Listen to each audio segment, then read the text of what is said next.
যে আমরা যখন ফ্লোচার্ট অ্যালগরিদম করছিলাম মনে আছে তো?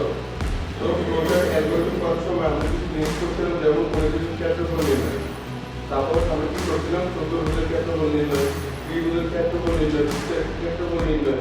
এখন তোমরা কি করবো, ওটা ছিল কি অ্যালগরিদম ফ্লোচার্ট, এখন ওটার জন্য কোড করলাম। তাহলে কি প্রথম কোডটা লেখো, ত্রিভুজের ক্ষেত্রফল নির্ণয়ের জন্য সি প্রোগ্রাম লেখো। তো এখানে একটা কোশ্চেন আছে, দাঁড়া এখানে একটা ক্লিয়ারিফাই আছে, একটু ক্লিয়ার করি।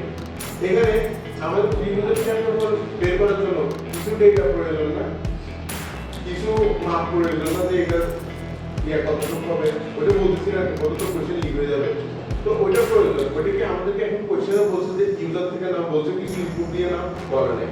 এখন চাইলে এখন এই জায়গায় চাইলে আমরা ইউজার থেকেও নিতে পারি, আবার কি আমরা নিজেদের নামও বসাতে পারি। এখন তুমি তোমার বেলা চিন্তা করো, ইউজার থেকে নেওয়া আর নিজে দেওয়া, ইউজার থেকে নেওয়াটা কিছু মনে করো, তবে খুব কঠিন হচ্ছে না, যে ইউজার থেকে নিব।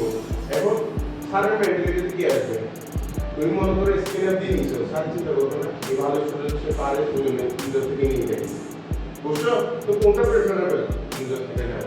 নিজে দিলেও তেমনটা ভুল হবে না, কিন্তু পরীক্ষার প্রশ্ন যদি চলে আসে ইউজার থেকে ডেটা নিয়ে তারপর করো, তখন কি রাখতে হবে। এখন থেকে যদি ইউজার থেকে নিয়ে রাখো, এটা সব দিক দিয়ে রাখো, কোনো দিক দিয়ে ভুল হবে না।